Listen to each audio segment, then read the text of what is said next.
心团队所发想的哦，它叫做明日。这一次高雄市立图书馆总馆举办了一连串跟绘本有关的活动，那它其实是继2018年跟2020年之后，在今年来到了第3届。这一次的题目是叫做明日的绘本，绘本未来可能会有什么样子不一样的可能性，还有挑选了另外一个很有趣的关键字是跨领域的合作，所以就从3个面向来切入，一个是绘本的创作者，然后一个是绘本的再制者，接下来是绘本的参与者。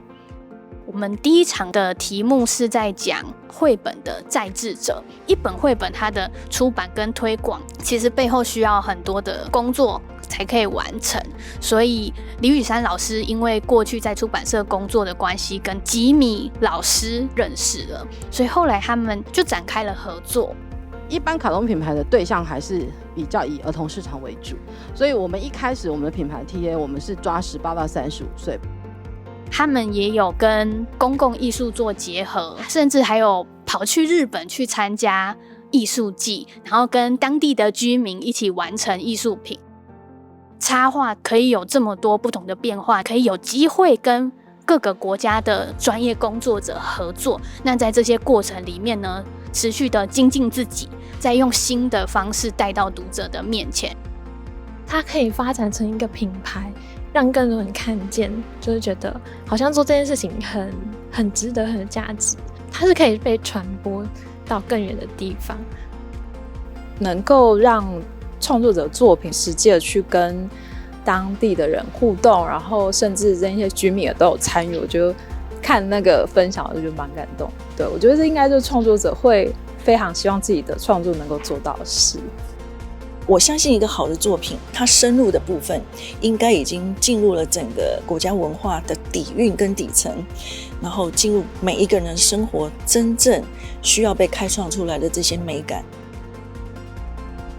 第2场的活动呢，参与者非常踊跃，因为难得有机会可以请到从日本远道而来的插画家，跟我们台湾绘本爱好者都很熟悉的米娅老师进行对谈。100% Orange 这个插画团体透过大量的照片来分享说他们的插画可以应用在哪些领域上面，就让大家看到说插画其实不是只是出现在书上面，它就是融入在我们生活之中。所以台湾的创作者们，我相信他们一定会受到鼓励跟启发，就是我未来也有可能变成像吉川贤治老师那样子，画作它有可能有更多的发展，更多的可能。那我觉得吉川老师是一个很有深度跟内涵的人，但是他用最简单最朴实的方式来表现出他的想法，我觉得这个对我们来讲是一个很特别的一个表现方式。那今天让我想看到的就是好像面对我们一些问题或者是创作的时候，可以选择用更简单的方式去解决或面对，就是让我有更多不一样的想法。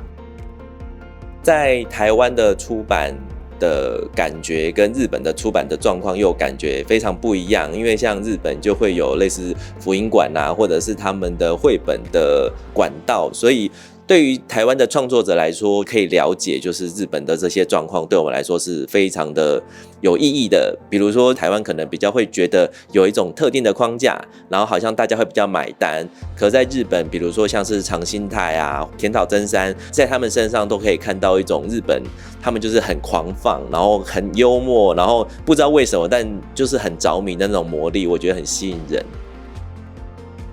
第3场的活动呢是工作坊，前半段呢是由米娅老师来介绍《银杏的果实》这一本作品。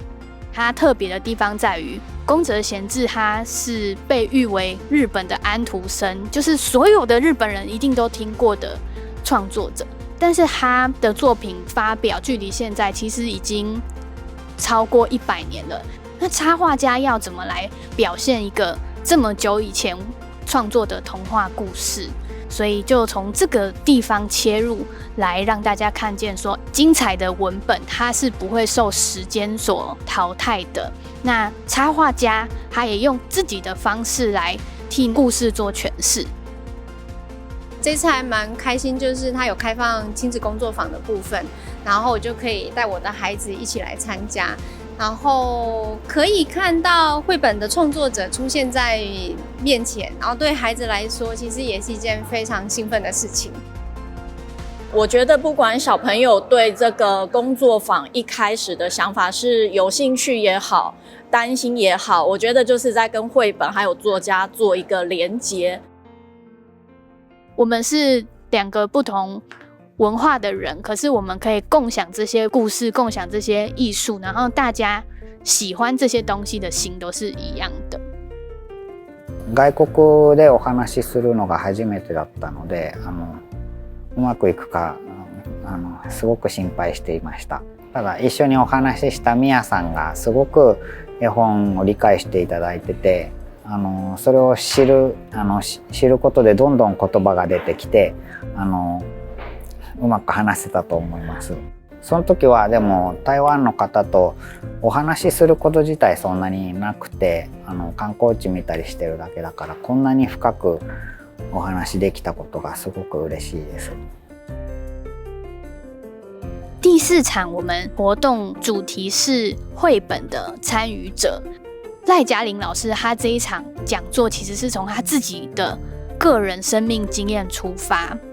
他分享自己怎么从一个很单纯的读者，然后找到自己的兴趣，自己喜欢的东西，然后